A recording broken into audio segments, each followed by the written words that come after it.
नमस्कार दोस्तों मतलब क्या बोले कि देखिए फिर से पवन खेसारी विवाद चालू हो चुका है। हालांकि विवाद चालू है और पहले कर लेते हैं गाने की। तो गाना देखिए, दोनों का गाना अभी यूट्यूब ने अपडेट नहीं किया। दोनों का 9 घंटे में 12 लाख व्यूज़ दिखा रहा है। लाइक भी सेम सेम दिखा रहा है। हालांकि दोनों का नया ही चैनल मान सकते हैं। खेसारी लाल यादव का पहला है और इस पे पवन सिंह का इस पर ही हर हर गंगे का टीजर छूटा था। और दोनों का ऐसे रियल टाइम देखे तो अपडेट कर दिया गया है।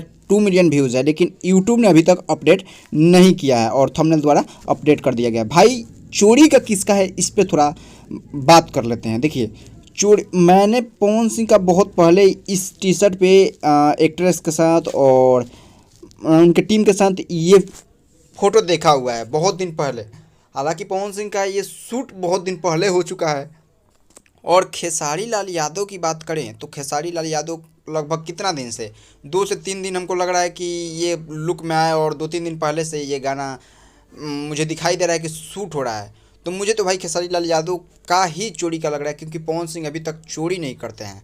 वो एक बार चोरी किया, उनको राइटर ने दे दिया था आकर लाइव बोले कि अगर मुझे मालूम होता तो मैं नहीं गाता। हालांकि दोनों का सेम सेम जो है वर्जन है, जो पवन सिंह गाए हैं वही खेसारी लाल यादव गाए हैं। बात थोड़ा कर लेते हैं कि किसका गाना बेहतर बेटर है। तो गेट बेटर तो भाई पवन सिंह का ही, और कुछ नहीं बोल सकते हैं। और गाना चोरी का है तो खेसारी लाल यादव का चोरी का है।